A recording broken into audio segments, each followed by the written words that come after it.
All right, in this video, we're going to quickly put together our styles. First, I want to point out a small bug on line 4 of user's controller. It's not libutil, it's libconstants. Fortunately, Visual Studio Code gave me those red squiggles. What I'm going to do first, before we get to writing our styles, is I'm just going to fake in some HTML, because unfortunately, like I said, we're not able to yet see our HTML being loaded in. Or our JavaScript being loaded in. So I'm going to fake it real fast. So you guys don't have to do this particular part, but I kind of want you guys to get an idea of how I want this application to look. So inside of here, I'm going to create a class of users controller with an h1 plus a ul plus an a. So h1 is going to be something, and then the a is going to have a hash and a class of add user called add user. And our UL, I'm just going to create 3 LIs, user 1, user 2, and user 3. So this simple HTML is going to give us something to style before we can load in the JavaScript. And this will give us an opportunity just to completely finish this example, so the only thing we're going to have to worry about in the coming videos is the specifics of each loader. So now that we have that, I'm going to go ahead and start a HTTP server in our public directory. So I'm going to hop over here into a command window. And remember, I still have my watch task still going on in the background. So be sure to start your watch task in a different command window or terminal. But then I'm going to hop over here, and I'm going to cd into public and run HTTP server. If you don't have HTTP server, be sure to npm install -g HTTP server, but we did that a very long time ago in this series. Anyway, so with that out of the way, let's go ahead and bring over the sample app. So here's the app right here. And we're getting an error on styles site.less. Oh, that's because I have the dumb. Okay, so let's fix that real fast. Our style sheet should not be importing site.less. It should be importing site CSS. And now that's indeed imported. So let's go ahead and style this up. I'm going to hop over into styles and source styles, sorry.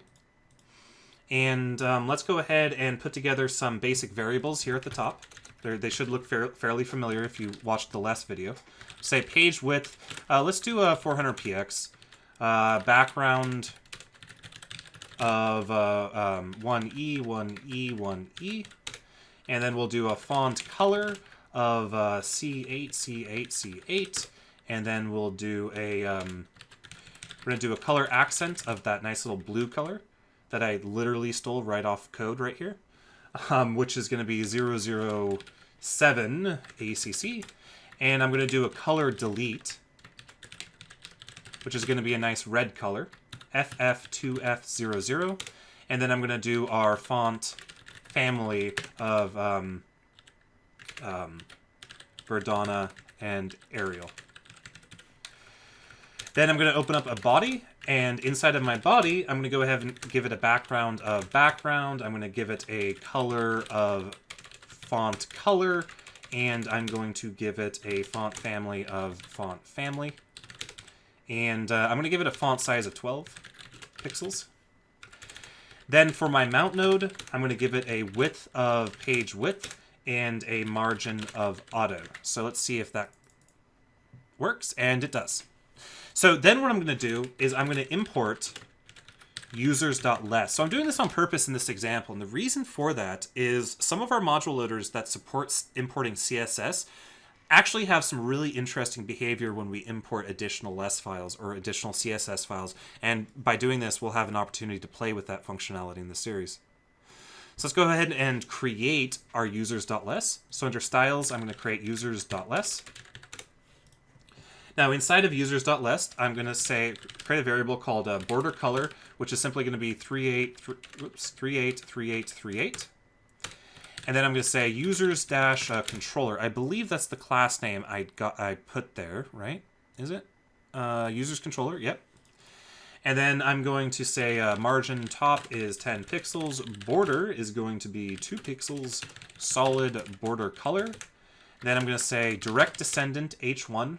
We'll have a margin of 0, padding of 10.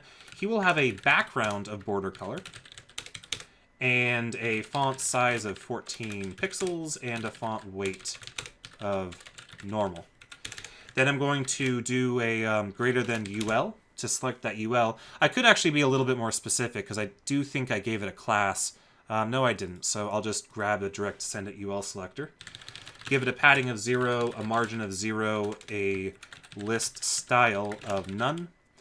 And then do a direct descendant of his children. I'll do a 10px, a border bottom of 2px solid border color. We can hide our solution explorer to give us some more room here. Cursor of pointer, since it's clickable. I'm going to give it a transition of all 250 milliseconds. And then I'm going to say at hover, so I'm selecting that element on its hover state. And I'm going to say background is darken, color, delete 20%. Let's go ahead and test that out. All right, we have our users, and I can go ahead and see that nice little animation. My padding on my H1 was incorrect. It should be 10 pixels, not 10. Come on, you can do it. There we go. Having a cache issues with that. All right, let's go ahead and style our add user button. Add user is going to be display block.